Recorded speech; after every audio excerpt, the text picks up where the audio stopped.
Yo, ebusia empelinfo se so obusuani ni akwa kasa empa wanoda.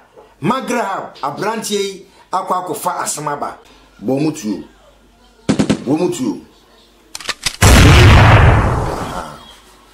Ghana for.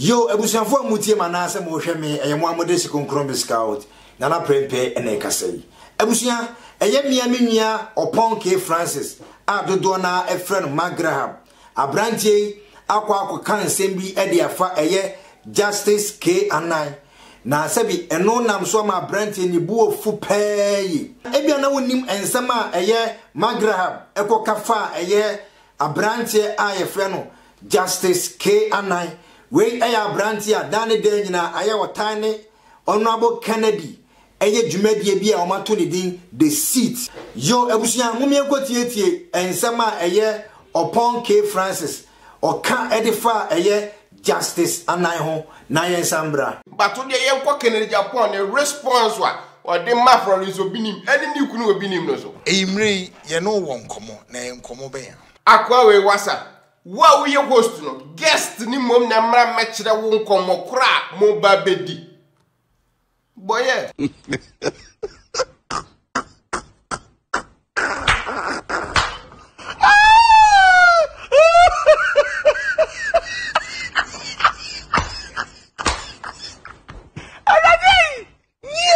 Okay, let me say this. Yeah, what 2020, but Ghana media houses are running on national TV, no. It looks like some technology, no, is stuck in 1987. So you are telling me it's a picture now Kennedy Simon show, no, saying actual one it here. And anyway, every picture and video, a portrait and net two, be show and any two, some other TV stations, be show no picture not squeeze it. Is any both road, Esha bent to like why? So you are telling me second Japan is a bebrebo away. Net two for musica bebreba away, advertisement bebreba away. Multimedia technology, everything must show correct portrait picture. Just a squeezing it to capital T. Really? And I'm green screen studio amuti. Just a good a poor my mechanics. Because the Kennedy move a little kakrebia to the left here. Ubers and half a catty. That shouldn't be happening on national TV in 2020. Especially Sesa TV is run by Kennedy Japan, one of the richest people in Ghana. Some young a man didn't look very unprofessional. For example, if inside Screenway, Franco Trading Enterprise here walk bottom corner way. As graphics department and now like why? Now DNA2 TV. Says we have very big TV stations because you have a major beef but this small graphical mistakes look very unprofessional please, Monshe Namunyai, name Koye Bakusin. More bogus television station. More very bogus. Yeah, bogus. Technical challenge na eba. What do you mean by technical? Yes. Much say arrange. Yes. Do I have to sit here as a guest even to tell you what to do? What kind of bogus program are you doing? Yeah.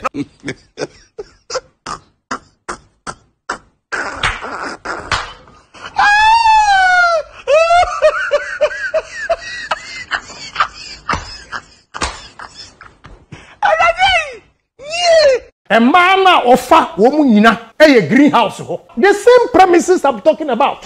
Gold house, pink house, blue house, greenhouse. Abuja study ya Kennedy Dani and issue host and support a man. Same day that's why there. But host with the Abuja only do me and the phone so until case. I fine you. Just dear live TV, streaming live. Now, what's one of me phone so? Just a phone who me so. For live video, Nanka open questions about bisa. And I said, what your two questions be down. And I will look good through your what your two down. I may be Kennedy. Different. But this guy, and yet either of them now here because of Misa question. And I will read anything from the live audience. So why use your phone on national? I said, oh, this is unprofessional.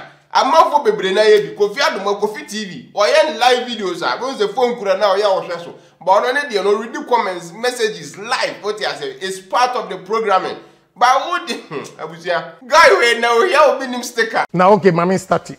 Great. Accra, Here we go. oh man abusia madiki aka Messi aka ni biom this host we no wasa.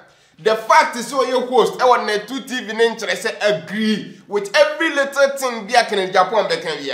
You are there as a host, practically a journalist. So do your journalistic job. How hard can this be? Look, I know it's a 2 years in Japan there. He can practically do everything he wants. What he has with you or without you. But the fact is, what you are kabusumi biaro interest men yawajuma as a proper host. And idea or yes, you may kurabeti as a waka. And it's 10 minutes past the hour 12. Brother, you need radio so. Say Obia or phone, Obia or watch. Oh, continue but time.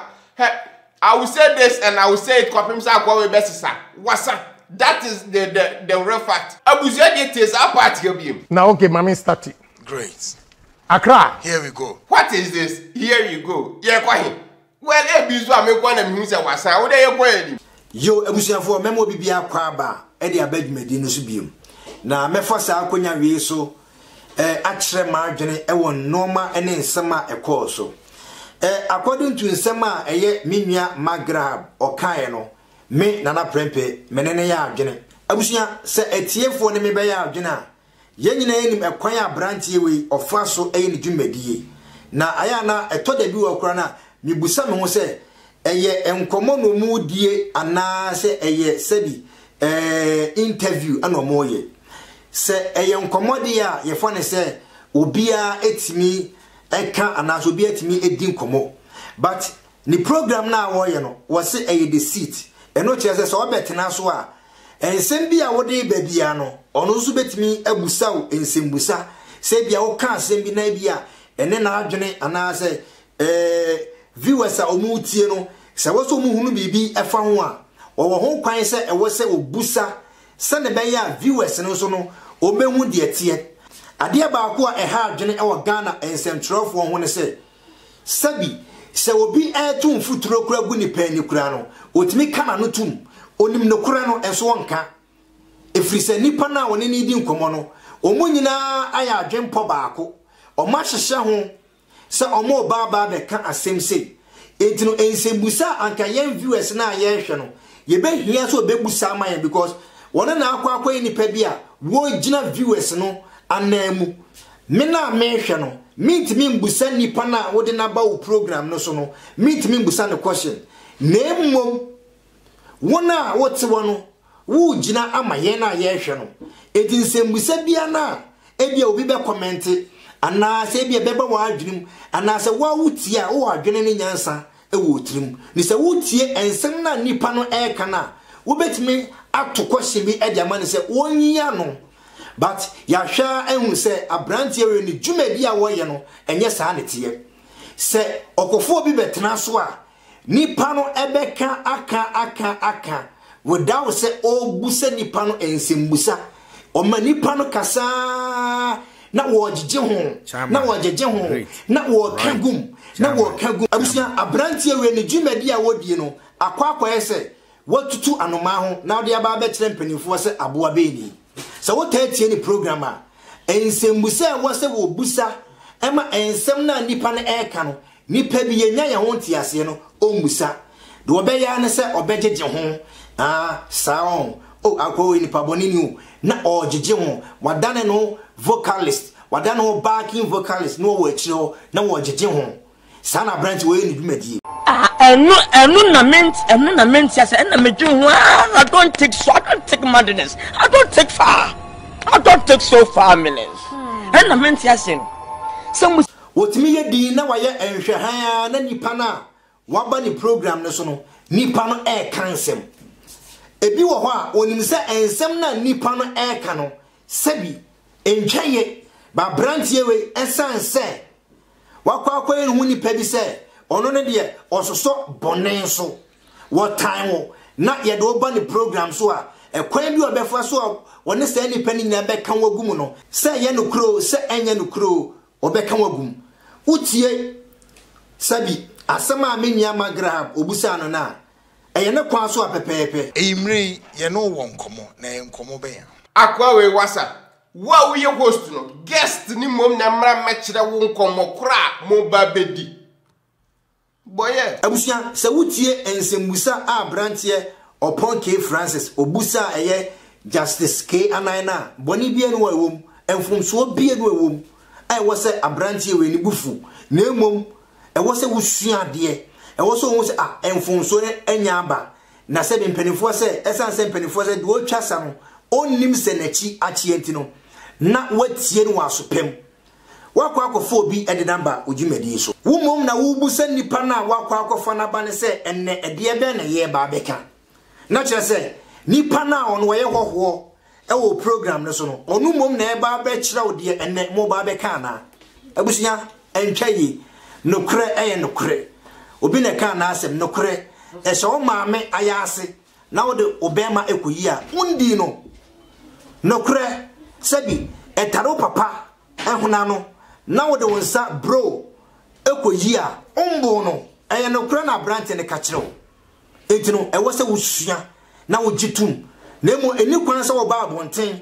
e be ka se abrante ne mbra abonten me paacho o man se 24 hours or say 48 hours so dabi eni kwan se wo be paacho enti se bibi etoche wo ha bibi koso show no zo a enye no ena mumu binimu mu be teki saade no na wo de akoto social media na wo didi wo mo e wo program no so atema na bisa no saade no mu be ji amunyai especially some of the bloggers musu mutitete ho a obi ya program abre ye ho ye program o na wo be fa program no wo twa program no ho bi na wo de akoye o program e de gidom de giska o YouTube wo wia na wo ba be di program no mpenimfo nim ne ade producers na wo be di o matem ye de strong warning ene ye de ma Musa nipa ni bi abrantie bi a wo Italy e fraud de be a Opon Francis we a blogger ya ma 48 hours se brana be retracting apologize and you may be a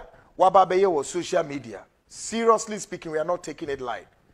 Abrante ya wuta soria mawani na wo ne jai jimino abusia se e wase wo bi pa achewa e ye wo Justice K Anai wo no boss Kennedy ene wo se e pasa mana modo mu mfonyiri be kire ye no sa ma no mumum ne wo so mo pasa mana chew so obi ni makwa akodi ni nkwase asema sa ma na modo omumfonyini e ba be kire no ye de ye den enye se bia wo do omumfonyini e ba be kire just to prove a point enne sa ma no so motia ware ase a omukuru no entrust omu biem enne sa ma no so mo ware ya oma ware ho betima ye den e de ma om sa ma no so mo twempena no mo kra ebia sa no mana de be kire ebia ana sansem na wo kan form no ebia omo ye ni mre bia etwam ebia omo ye ni mre bia etwam but enne oma warem omo mprantwem e di problem ebeba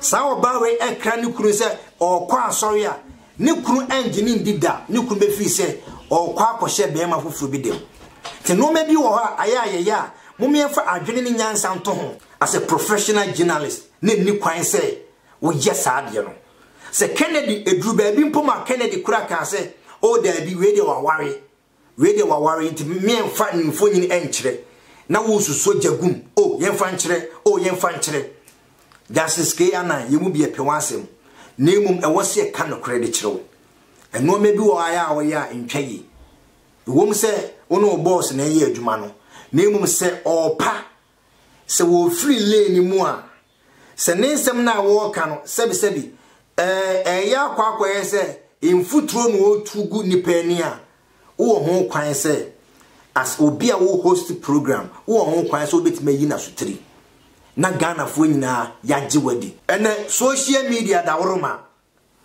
sabi se wo kan sembi na eye kontompo no kura bi animu a amanfo ebe fa ekire akwa hwe no kure no eba ne sana wona wo te sa platform no so no wona wo host sa program e de enum guase ebrew se wonima ena enye ho nkwa na abeya adwuma wo se nyame amfa samba na ebia wo boss na enne wo som no no ofi se wo ya ade enye kura be follow no se ene woyi wadi a adwuma bia bekombia no ye bebusawo wadwuma a waye na yekofa wadwuma a waye na wadwuma a waye enye credible a abusua na wokoya na asa wobae ini sa branchen tenetron abranchen kyerɛw sɛ de woyɛ no entwe ya gitum nemum enu kwan sɛ woba bonte meka sɛ oma no 48 hours as 24 hours omra bonte me pa akyɛw sɛ wose wo bi pa akyɛw a unim nipa wose wo pa akyɛw ɛyɛ wono wo boss Kennedy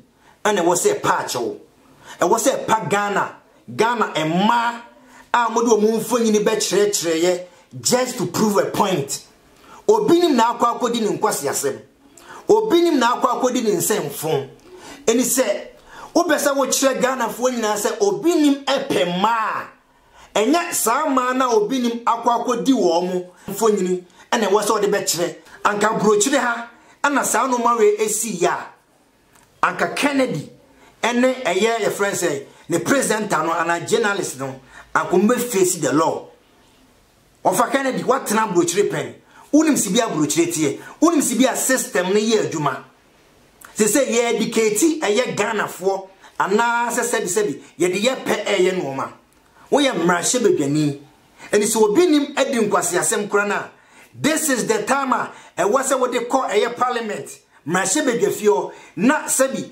ensem adane de nyina ye boso ensem adane de nyina ye ka esanse ya no ye de ye wano ye de kasa ba ye ni tumi I betimi e de regulating normal. This is the time I was say what they kwato e mrahye bedwafio na empanifo bobo ho say asofo bi e di mu asem e wo Ghana asofo bi e de omo ho abo ho safohene e de nyankopon din no e budi pafaso e de nyankopon din e kum nipa and this is the time I was here to be regulating asori no Kennedy wadwuma eno no wo ye mrahye bedwani wo ye law maker wo shamra this is the time I was say utimi ye bibi fa ho enye Facebook enye sabi amansanten tankese no so enye TV so eye mra na sabi emma bi omoto omo ba bi emma bi omo dwere omo ho okotere enkodi ni mako emma abo ponkyere ni emma meti ho fifiri obinim enkodi nkwase asem emma bi a sabi omo ne obinim ekoye de wo so omo koye yemfa omo mfonyin emma mekere wiase afana ba bie ni wa san no ma no ye bepene ama na ko TV so na mrahye bedwani agi akonya eti TV so ewo Germany ewo UK ewo America na wan kyerɛkyerɛ eno ma be mo ma na tumpon na emom enkofo bi a omo ne wo ba bi akwakoda na woni mra na sebe wonim de se ade na wo ye no etia mra enso no esa so ofi so wotumi na wo ka obi ntimi nka binti no na watena ase na wodi nkofo amanfo mama ne do mumfonyi kyerɛ Mr Kennedy me pese me kasa mana ko kyerɛ so obeka ya Ahmed sa kwa wi aso na ode Ahmed efa so a nkofo bi kwaje Ahmed enkwa firi ni nsem me ka se wonim hu bi nemom ebre a ode abrante ni mfonyi ni kyerɛ yese pe ene man nkofo bi hu kwan e man nkofo bi hu kwan because na ebia nkofo bi epe abrante ne dada na ebia yenim abrante ni mfonyi but as obia onim de woyɛ mrahye bedwani a wo hye mra na wonim emra no wodu tumi ehye wo nsem etime de abrante ni mfonyini ebekyerɛ ye saa pepepe ene course ene wode nkofo bi mama aba abekyerɛ abusua so oba Germany ha obi a woyɛ criminal obi a wodi bone obi a sebi a police for kransa aso ne mu a ye de ne ekɔ afiase mpo no wonim na de sɛ nipa ne mfonyini betu newspapers echi na wan katana ni mu a eka ye bebbo no enya asem ketwa eka sa ni pakro no bebbo no enya asem ketwa sa ni pa na wadi bonini mpo on right na nka mpese emayo a obese odi prove a point say sofu bi ene o makwa akoda nti do mu mfonyini aba betu TV so se wiase mansa nyina enhwe anka wonim sika obetwia Kennedy this is the right time utumi a also wono obetimi amana ye adwuma this is the right time enkofo mudi nsemfo asofo asebisebo mo dada nipa akonfo ene amalanfo a mababa gi Ghana TV so aboso azanfo a omo ye fresh feska bejiska sika gari lotto numbers and Ghana ye TV so nyina akwada ne nkwase asem. This is the best time utumi na also wo as mrashebedwani no. This is the time to fight them. Enye de bia TV so ana we are say na eno nam so ama emayo bia omoto om ba bia omo dwene omo ho. Okotre enkodi ni mako emma aboa ponkyereni emba meti ho fifiri. Obinim na akwakodi ni nsemfo a sama na odom be prove point no that was wrong. Nyansa bia no ayewo etino Justice K9 say ye will be a was so patch wa wo eno boss Kennedy mumum ene was mo passa mayo anachew because mo go money mo ase for no reason.